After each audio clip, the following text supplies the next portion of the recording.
guys, welcome back. Questions and topics answer time with Nothing Hidden Ministries. I'm Jeremy Byrne. Talking to you the day before we leave for Taiwan to do a single life workshop out there. I'm going to go meet my parents. They're doing a love after marriage, so we're excited about that. The question that comes in today is, how can a female position herself in a pure and healthy way to be pursued by men? Second half of the question, what are the conscious or subconscious signals that men are looking for to determine whether or not a woman is available and or interested? Great question.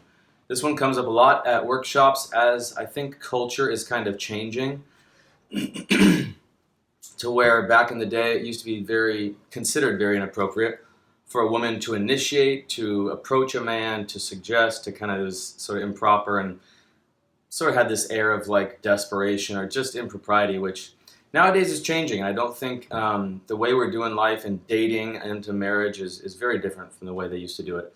So a few things. First off, how can a female position herself? This is just going to be, obviously, these are kind of like short answers. We're going into more depth in the workshops and in the e-course that I mentioned before that's coming out soon. One of the things I would say is to do the work on yourself so you don't have any unhealthy beliefs or rackets in your mind still surrounding men. Oftentimes, our histories with relationships will inform the way we perceive the opposite sex. So many women think there aren't any more good guys out there. If there are, they're too passive, or guys just want one thing. There's 100 different belief systems that there could be from your historical experience with the relationship, your perception of your dad, significant male relationships in your life, whatever that is. First part is do the work to remove those things. Those will color or filter your perception of the opposite sex of men, namely, in this situation, to where, because the question is to position yourself in a pure and healthy way to be pursued by men. You will perceive things that he does incorrectly if you have incorrect beliefs. And that will help you, that will cause you to react in weird ways when he wasn't meaning to do something, whatever. That's step one. Do the work.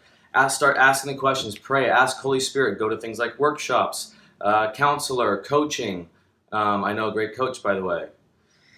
All these things. We can do the work before we get into relationships, before the potential comes up, so we're not reacting. Instead, we are responding. Another way that you can position yourself to be healthy and pure, to be pursued by men, is to allow yourself to feel your interest. If you have interest in a man, if you are intrigued by him, there's something in you that's drawn to him. I want to try to touch on this quick. The phrase "guard your heart," women, guard your heart, has been thrown out, and I think that's kind of diminishing in its popular use. But that's not wisdom, in my opinion. Nowhere does it tell you to guard your heart. It tells you to watch over your heart with all diligence, for from it flow the issues of life. But that's more about talking about what you let into your life, what you let in your emotional world and in your feelings and your beliefs that starts to affect what flows out of you. If you let discouragement, if you let bitterness, resentment, all these things. It's not so much about protecting your heart from the things of the world. If you're trying to guard your heart, then it's like keeping it shut down until someone proves to you that they're worthy of your... Now, there is wisdom into different levels that we let someone into our lives and we open up to them, but I wouldn't use the term guarding our heart. I would use the term be surrendered to Holy Spirit in the process and let Him be the one who kind of directs your steps, instead of, if this person likes me enough, then I'll open up to them. Or if I feel like I can trust them enough, then I'll open up. You decide what is a good level to open up, and you do that between what feels good between you and God. So, and the way that whole guard your heart thing is difficult is it causes women to kind of be a little more cold or like shut down, a little less open. And if there's someone that you like, you don't know who they are yet, you got to give people a chance, give a guy a chance. I would say one of the best things, us men, we need hints. Some of us are men who just love the challenge, the pursuit, the risk of asking a woman out, the potential risk of being rejected. To some men, that's interesting. Other men, they will need a little bit of help and stuff to know that they're not totally on the wrong planet.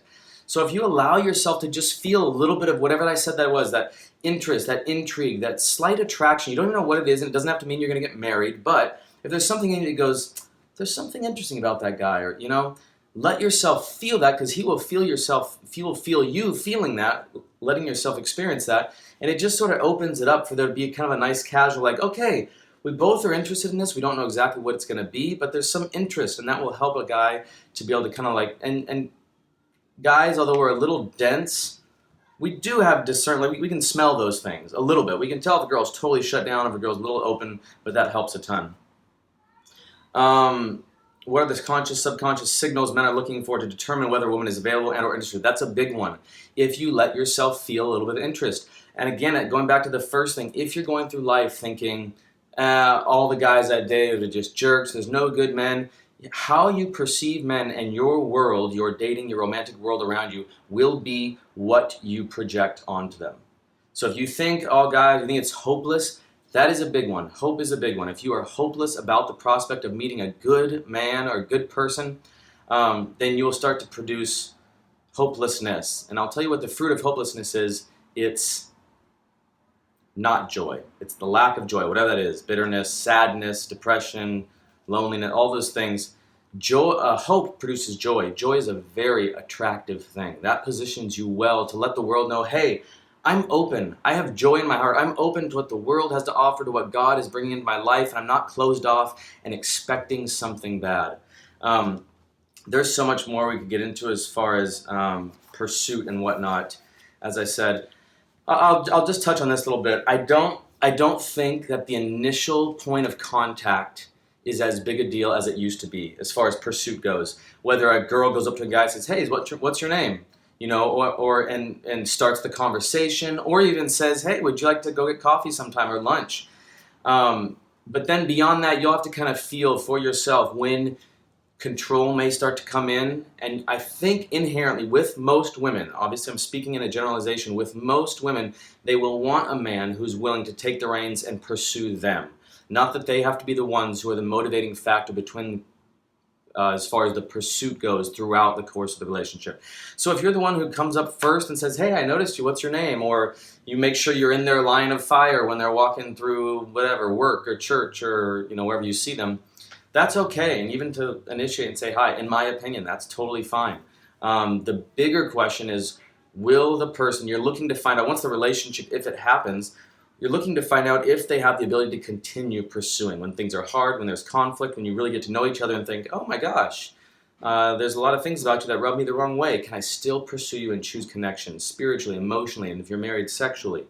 So those are the things I want to touch on today. Obviously, that's a quick little snippet, but those are some thoughts on pursuing with the opposite sex, specifically women, toward men, and position yourself to be pursued by men, and what a healthy sense, what that looks like in health. Okay.